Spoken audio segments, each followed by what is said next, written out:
On Christmas Eve 1975, a new show calling itself the Super Soul Musical, Wonderful Wizard of Oz, started performances right here at the Majestic Theater. Now, a stellar creative team is bringing the WIZ back to audiences. The Broadway show will go behind the scenes of this new production as it eases on down the road to U.S. cities on its way back to Broadway. First up, I'm sitting with director Schele Williams. Schele, so happy to see you. You are the woman who is going to help bring The WIZ, one of my favorite musicals, back to Broadway after almost 45 years. How does it feel for you to even just process that statement? I feel so honored, more than anything. I feel like I'm the luckiest person in the world. I cannot wait to share this beautiful story again with people who love it, like you, and to introduce it to new generations. I don't know if people really understand the initial impact when this show landed on Broadway. It was big. It was seismic. Yeah, seismic. It's interesting because when the show first opened, there wasn't a lot of confidence that it was going to be lasting, right? Right. And then that commercial came out. Believe in the magic that's inside your heart, and believe in the WIZ, not because I told you to. It took 2 seconds for people to go, what was that? It was like, and then the tickets started selling. And then they never stopped. It's also, a show where Black people were like, oh, this is us. Not just Black people on stage. Right, yeah. But real authentic representation. Stephanie Mills' voice did not sound like it had come out of a conservatory. She sounded like she came out of church. And that sound, what Jeffrey Holder did in his direction and his costumes, it's like, that's us.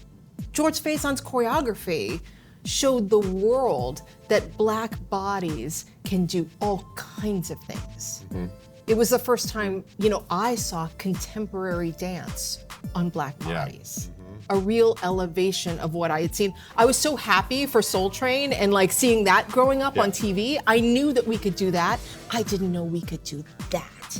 So the WIZ taught me so much about my Blackness at a young age when I saw it in Dayton, Ohio.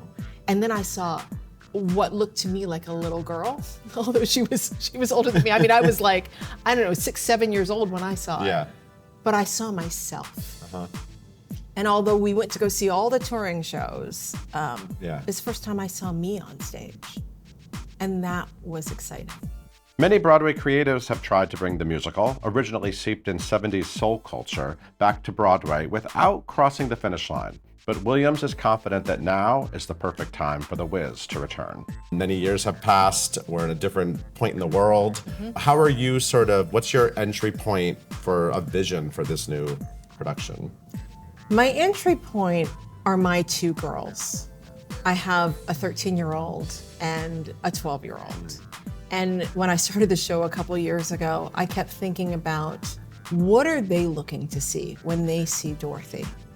And when I read the script, what I saw was a girl who was seeking belonging, who felt like she didn't fit in where she was.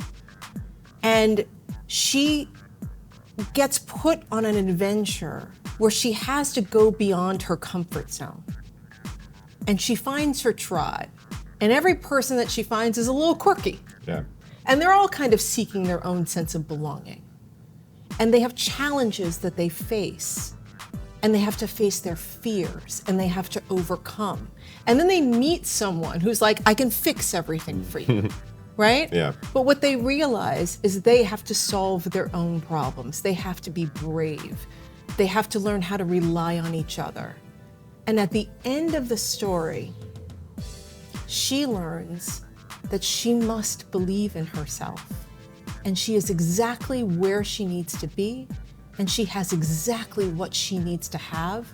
And she has great purpose. And when I saw that in the story, I was like, oh, that's a gift to my daughters. This is a Black girl who has to figure it out. And I'm excited to tell that story to her.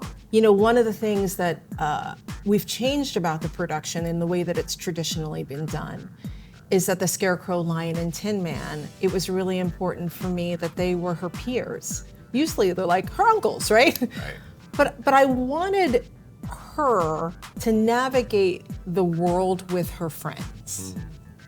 Because I feel like young people today really do have to find their tribe, especially when they're a little different in some way. And they have to find people that accept their differences and love them and celebrate them and grow with them. So I was really excited for them to all kind of be on a level playing field and for them to all grow on this adventure. Can't you feel a brand new day? Joining Williams behind the scenes of The Wiz are creatives like Beyoncé choreographer Jaquel Knight, Black Panther production designer Hannah Beachler, and Tony-nominated writer Amber Ruffin. There's been so much influence over, of Blackness over culture that I really wanted this to be like a celebration of Black excellence.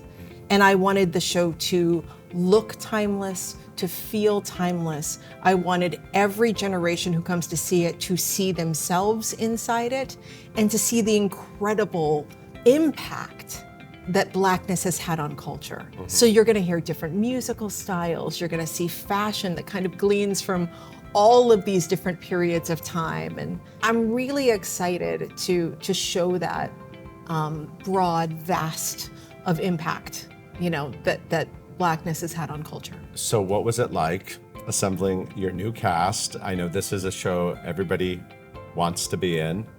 I'm sure there was a lot of interest. Oh my God. The amount of emails, Instagram posts, videos from high school productions. Right. I mean, in every way. Cold phone calls that I would get, and I'm like, oh my gosh, my number's on the internet. I mean, I'm gonna get emotional thinking about people saying, I've never been in a room like this.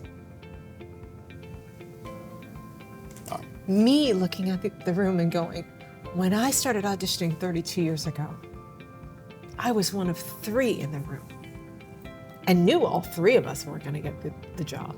Only one of us would be that representative in that show.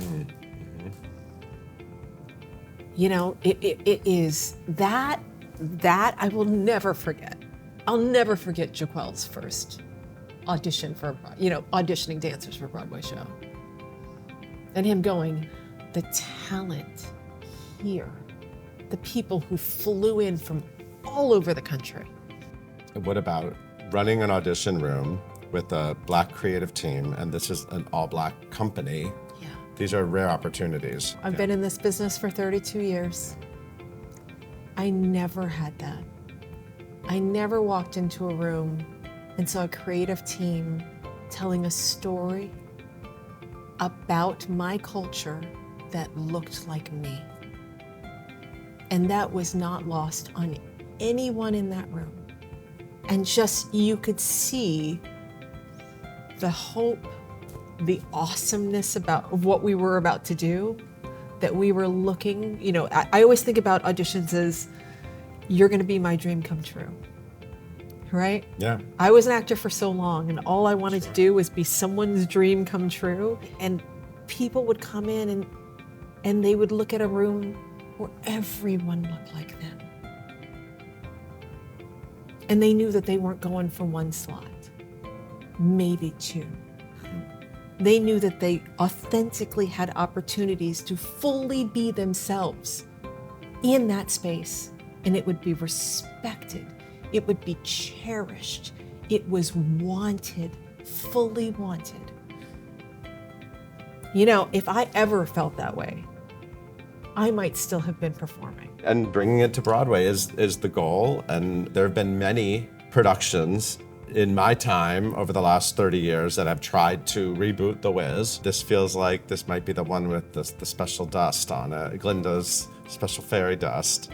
Yeah, it does feel like this yellow brick road has a very magical destination, and I'm so excited.